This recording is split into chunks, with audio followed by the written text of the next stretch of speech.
Can we stay? Buksan natin yung pintana.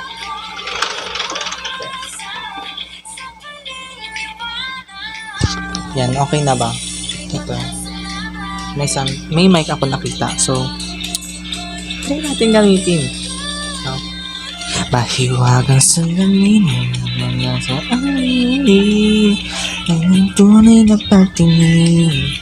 Mahiwagang salamin. Bago natin gawin yun, stop muna natin. Stop. Ngayon, yung araw, nagbabalik pa ang taong ito. Tapos,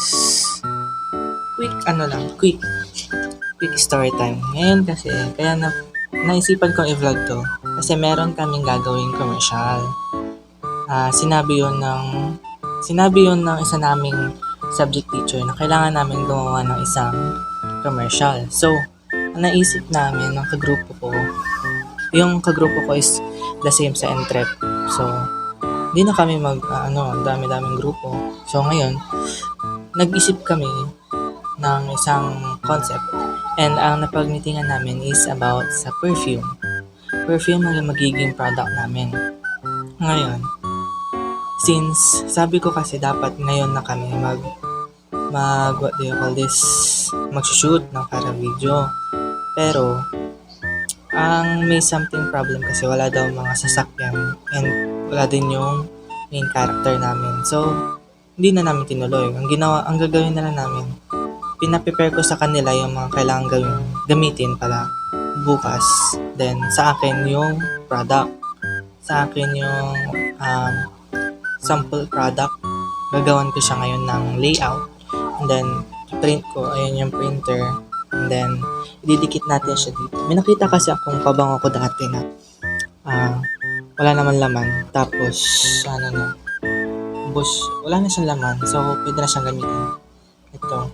Ayan. Hindi ko na napapakita yung brand. Pero ayan siya. Ayan. Ngayon, andito na ang aking laptop. Ready na siya. Ready na ang aking, hindi niya nakita. Ulit. Ready na ang aking laptop in here. And then, andyan na din ang ating tugtog. And then, kailangan na lang natin ng layout. So, we need to do something. We need to thrive. We need to thrive. Tsak lang. Pero ngayon, nagta-timelapse ko na para hindi na masyadong mahabang edit kong video para sa vlog na to, no? Nakakapagod kasi eh. Tapos meron pa akong, hindi tayo magre-reklamo. Pero ngayon, open ko na yung file na kailangan kong gamitin. And then, para makapag-umpisa na ako. Then mamaya, dire-diretso na ng print and gunting, dikit, ganon. Para gawa ko ng product. Para bukas ready na siya. Hindi na ako gagahol-gahol. So, yun muna. Bye-bye!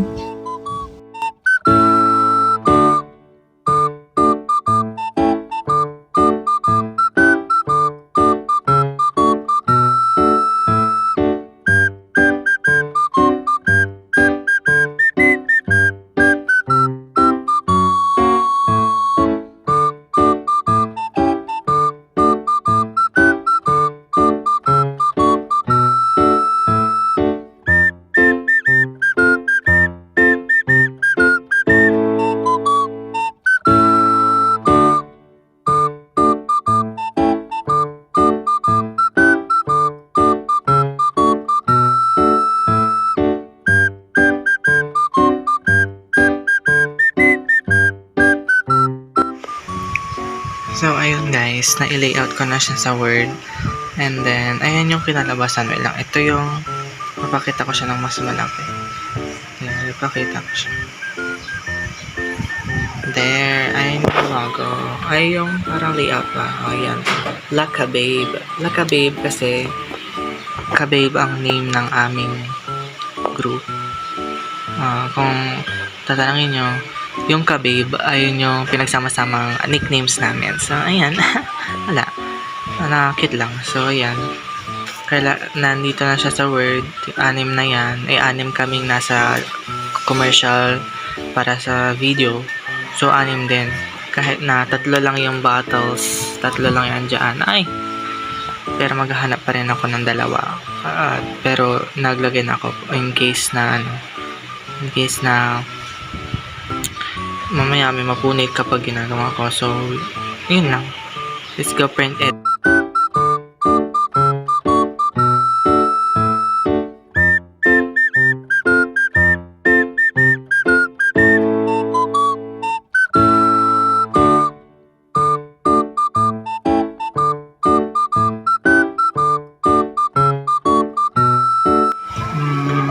So, ayun, after many hours, meron na ako na-print. Ang dami akong ang dami akong print, mga 3 copies ata. 3 copies na malaki, then isang copy ng maliit. Ito yung malaking copy. This is the big copies for big bottles. This is the smaller copy. There are just squares. Pero andun pa rin yung logo ng pabango. And then, after many hours din, nakapaglagay na din ako sa mga bote. May dalawang kasi ng bote nakita ko sa damitan ko na pabangong ubos na. Yung isa, round bottle. Yung isa, squared. Tapos, may nakita din akong box ng pabango. So, bagay naman siya sa kulay blue. Ito siya. Ito yung box. And ito yung box. As you can see, that is the box. Sakto kasi kulay blue ito. Pero yung isang box, hindi siya kulay blue. It's red. Pero hindi ko lang alam kung babala yung tutugma yung kulay nila. Ito naman yung surround bottle. Then, ipal naman itong papel na ito. Tapos ito naman yung isang type na bote. Alam niyo yung nakikita niyo sa Shopee na bote na mga pabango. Ito yun. Ubus na siya. So, ginamit ko siya dito. Babasagin. Naririnig niyo ba ito? Naririnig niyo ba? Chares. Ayun na. It's, ganyan. Ayan yung ginagamitan ko na maliit na box. Ayan siya. Ayan. Ayan. And then, magugupit ulit ako ng maliit. Itong maliit. Tapos ng malaki. Para bukas, ready na tayo.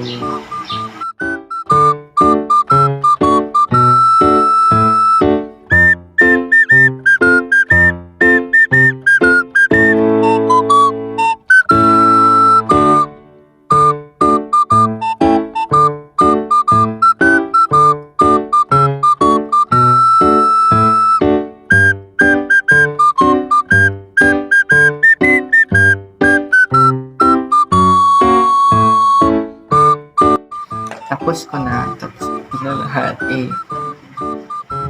ko na lahat, dikit sa bottle. Ayun. Tapusin ko na itong video. So, bago ko tapusin, maglalagay muna ko ng touch, then at the end na ng video. Pero, ngayon, bago ko i-end ng video, thank you for watching. Sana, bumalik pa kayo para sa mga susunod na content. Ayan. Susunod na montage. See ya sa next vlog. Bye!